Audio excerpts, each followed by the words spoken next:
What is going on, everybody? Anon here, and I want to cover some graph information today. So many of you may have heard people refer to Pokemon investing, speculating, owning as you start to gain chunk plays, and a lot of the movements in these boxes are like you look at the stock market, right? There's a stat like the top 10 what is it? The top 10 updates in the market are effectively 80% of the total price appreciation of the last decade or whatever.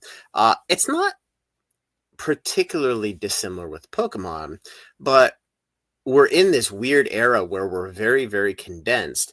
And I'm going to walk you through graphically what it looks like on a graph because you'll have certain boxes move up in chunks and then they consolidate, meaning they don't move at all up or down for a short period of time, or they sell off a little bit.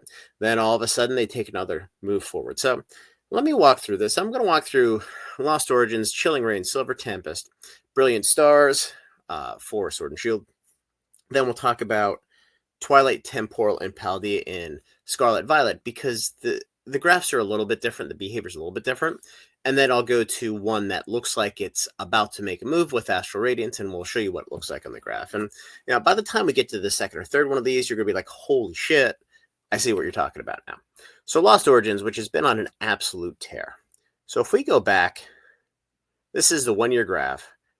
We have effectively a big move up here in January, up to just $385. And then we have from early January through April, nothing, no movement at all for basically 4 months. Then all of a sudden, you have another terrace up here to $500, right around the beginning to middle of May.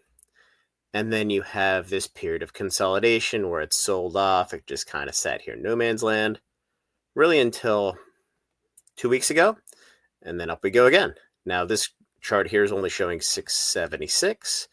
But I'm pretty sure if we look at the last sold, we're in the 700s. So this graph does lag a little bit, but you can see we have 3 chunk plays or steps up within the last year, followed by a period of consolidation that is longer than a day or two. Now, in the previous world, this is a graph that you would see over multiple years. But since things are absolutely crazy right now, and quite honestly, I think the Sword and Shield, the entire era outside of evolving and even evolving, if you look at the value of the set, has kind of underperformed relative to what I would have expected. So again, you have move 1 in January, move 2 in May, and move 3 in August. So the interesting thing is they're all effectively 5 months apart, then 4 months. So let's go to Chilling. And what we're going to see in Chilling, this is even more pronounced. But what we're going to see with Lost Origin, you kind of have this tail. And you have the same thing with Chilling. So around the same time frame, early January, big step up from $200 to $350, $340, whatever. And then nothing. You go to April, same time frame. And it seems like your Fusion, your Lost, and your Evolving Skies. At Evolving Skies, I didn't pull the graph up because that's just a steady step upwards. You don't, or a steady move upwards. You don't have the steps like this one. Again, second week, third week of May, another step up. And then we have a long consolidation here until early August. And then all of a sudden, we're back up to $600. What is the most recent? $600 on Chilling Reign. So it's finally starting to move. So what you can do is, as you see this thing step up, this gets out 2-3 months and it's just completely dead and there's no interest. You're going to have boxes come in and people are going to start to lower the price every day, every other day, get impatient. A lot of folks who own the boxes, chances are their cost basis is sub $200 or around $200 if they haven't sold. I guess people could have bought this at $400. They're looking to flip it for $600, but you're paying $120 of fees on TCG players, so it's kind of stupid. But this is what I'm saying. And again, this is a fairly consistent graph within most of the sets in Sword and Shield. So let's go to Silver Tempest. This should look familiar. So you have this big step up at year end, a bigger step up in early May. Now we've seen a slow climb up, which I think is more reflective of the Lugia V price going up. I would anticipate this getting another leg up here relatively shortly. Probably going to see 450. Now, there's still a good number of boxes for sale. There's so much junk here, junk listing. So 400 plus 15. There's 2 of those, and you're at 425. I mean, you're at 450 within 5 or 6 boxes. So I would anticipate that's going to happen very, very quickly here with Silver Tempest. And again, the chart kind of shows you all you need to know. And it's not like there's no volume. I mean, there's a decent number of items moving. So let's move to Brilliant. Shocking. It's the same freaking chart, except we haven't gotten that leg up yet. We're in the middle of it now. So again, leg 1, leg 2, leg 3, we're still at 450, which we're a little bit over our previous high. But you can still get these boxes under $450. Now, I guess there's one here, but you're pushing 500 now. This is going to be a $550 box at the end of this move. So there's probably $100 of upside just given the graphs and the rest of the set. Now, what I want to do is I'm going to skip through the 3 Scarlet Violet. I'm going to go to Astral because this is different. So you have a minor step up here, not a big one. You're basically going from 180 to 225.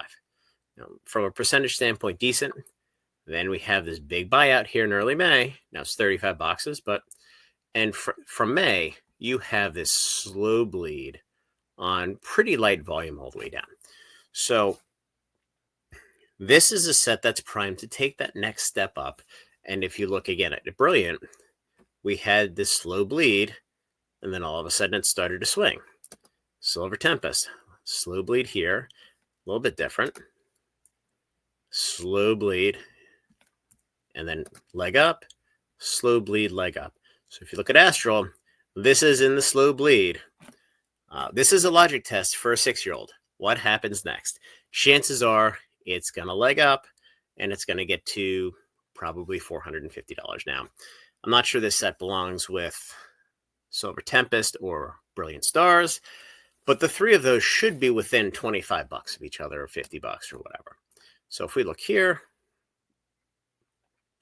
again, you can get boxes at sub 400, a decent number of these.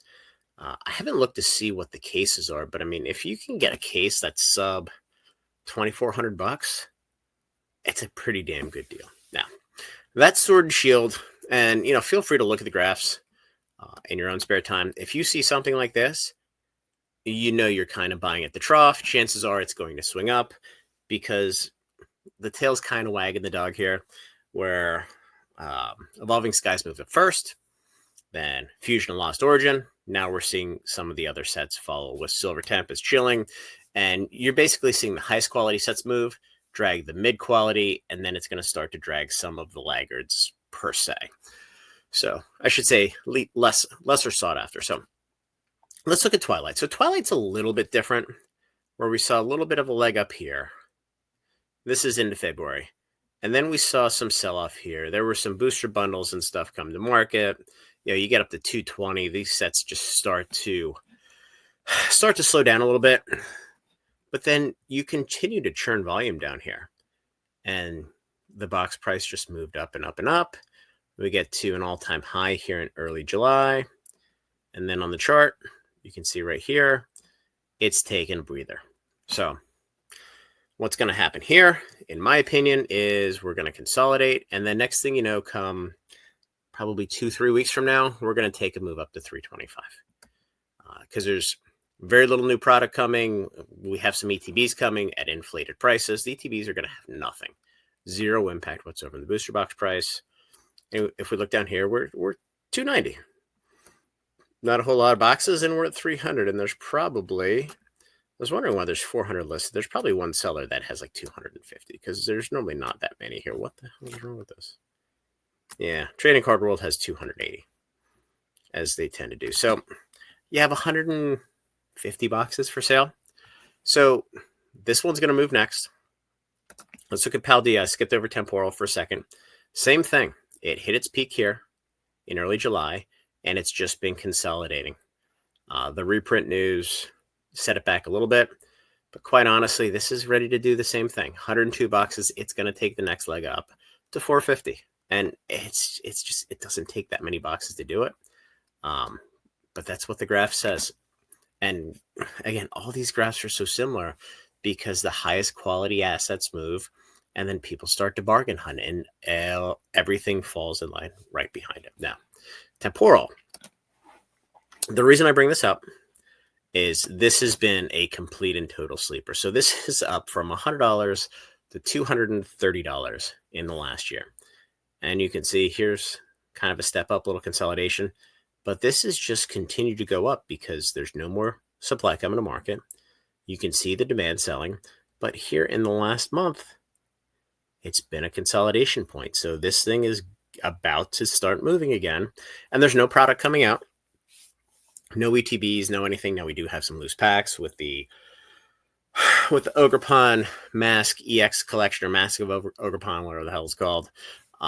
This is going to take the next leg up, and it's going to get to $275. And it's just what's going to happen. So when people, in summary, when people talk about the next leg up on these things, they're talking about this does nothing forever, and then you have a big chunk play, and then it does nothing. And again, these flat periods or slight down periods historically have lasted years, certainly many, many months. This is a very consolidated time frame. So this isn't what you should be used to, but this is the world we live in right now. And you can use kind of the charts to your benefit here. So if you just look at these graphs and you look at the graphs in the set and you look for the laggard, that's the one that's most likely going to move next.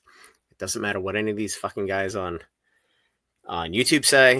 It doesn't matter what anybody in your LGS says. The charts and the data don't lie. People are buying these products across the board. They're pushing the price up across the board. And whoever is buying these doesn't really give a shit about the noise and the bearishness and everything's going to zero. And I can't buy it for MSRP, so it must be bad. Let the data speak for itself. So I want to walk through this. I thought these are very, very clean and simple illustrations to understand. So like the video, subscribe to the channel, join the Discord, and have a great night.